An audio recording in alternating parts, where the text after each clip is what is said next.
let's dive right into this explainer. We are looking at a deeply tragic case that has completely captivated and heartbroken the public, Commonwealth versus Lindsay Clancy. What makes this case so uniquely compelling from a legal standpoint is that the physical facts, the actual events of what happened on the day in question, are totally undisputed by both sides. Everybody agrees on the what, but the legal battle over the why is incredibly complex. We're essentially looking at a profound collision between clinical psychology and the rigid structures of the criminal justice system. Because of the incredibly heavy and emotional nature of this case, we're going to examine it strictly through an objective legal lens. Here's our roadmap. We'll cover the tragic timeline, the core legal conflict, the prosecution's case, the defense's case, the burden of proof, and finally, the potential legal outcomes. Section 1. The tragic timeline on January 24, 2023. To really understand the legal arguments here, we have to establish the undisputed facts of that day, which really highlight a shockingly tight window of time. In the morning and early afternoon, Lindsay Clancy, who was a 32-year-old labor and delivery nurse, seems to be functioning normally. She took her 5-year-old daughter Cora to a medical appointment and even played outside in the snow with her kids. But in the late afternoon, things shifted. She searched online for transit times to a specific takeout restaurant in nearby Norwell and asked her husband, Patrick, to go pick it up along with some pediatric medication. Patrick was out running those errands between 5:15 p.m. and 6:05 p.m. It was during this roughly 45-minute window that 3 children, 5-year-old Cora, 3-year-old Dawson, and 8-month-old Callan, were tragically strangled.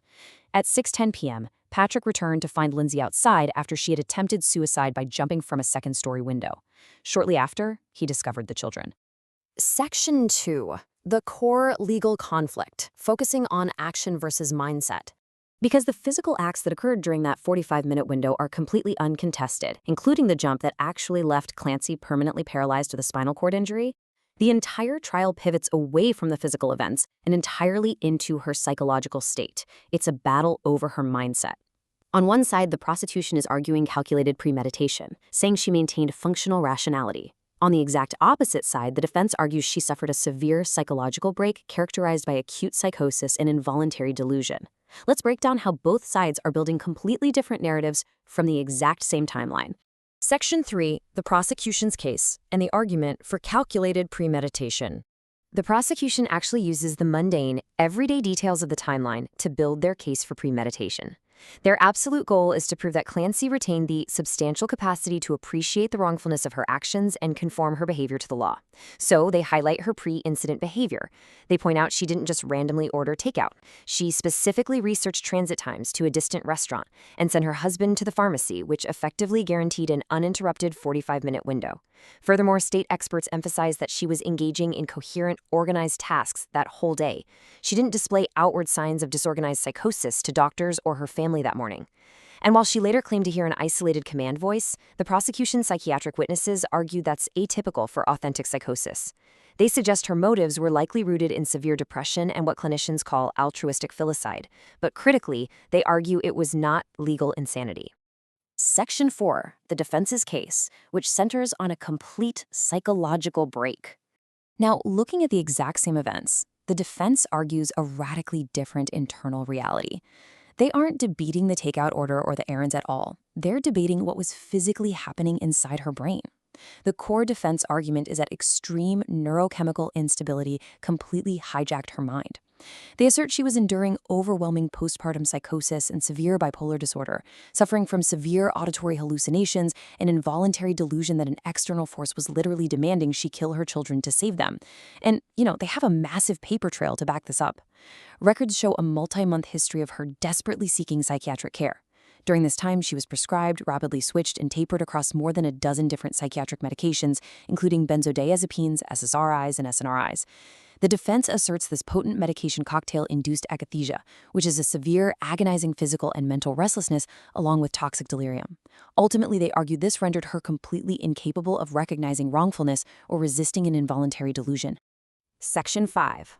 The burden of proof, and how Massachusetts flips the script. So, you might be wondering, how does a jury actually weigh these two competing internal states? Well, it all comes down to the Massachusetts standard for the insanity defense, established in a case called Commonwealth v. McColl. Under this standard, a defendant is not criminally responsible if a mental disease or defect caused them to lack substantial capacity to do one of two things: either appreciate the criminality of their conduct or conform their conduct to the law. Notice there are two distinct prongs there. But here is where the legal mechanics get truly fascinating. If there is just one thing you take away from this entire explainer, it has to be this. In most U.S. states and in federal court, a defendant asserting legal insanity actually bears the burden of proving it. But under Massachusetts law, the script completely flips. Once the defense introduces sufficient evidence of a mental disease or defect, like Clancy's extensive psychiatric records and medication history, the defense no longer has to prove she was insane. Instead, the burden shifts entirely to the Commonwealth. The prosecution must definitively prove, beyond a reasonable doubt, that Lindsay Clancy was legally sane at the time of the offenses. They literally have to disprove both prongs of that McCool standard. That is an immense legal mountain for prosecutors to climb. Section 6. Potential legal outcomes and custodial pathways. Depending on whether the Commonwealth can actually meet that massive burden of proof, there are vastly different real-world consequences waiting at the end of this trial. And remember, because she is permanently paralyzed, her physical care needs dictate where she can actually go. If the prosecution proves sanity and gets a first-degree murder conviction, that carries a mandatory life sentence without parole, meaning she'd live out her life in a Department of Correction medical housing facility. If the jury lands on lesser charges, like second-degree murder or manslaughter, she'd face a term of years in prison with eventual parole eligibility. But if the prosecution fails to prove sanity beyond a reasonable doubt, the verdict is not guilty by reason of mental disease. In that scenario, she absolutely isn't just set free. She is remanded to an indefinite civil commitment at a secure state psychiatric facility, subject to constant clinical assessments. Which brings us to the ultimate friction at the heart of this case. We have these undisputed, horribly tragic physical facts, but a legal system that demands absolute certainty about something entirely invisible. It leaves us with a really profound final thought. When medications, hormones, and severe mental illness blur the lines of reality, how can our justice system definitively measure the internal state of a human mind beyond a reasonable doubt? It's a heavy question, and it's one that this jury, and honestly perhaps all of us, will be wrestling with for a very long time.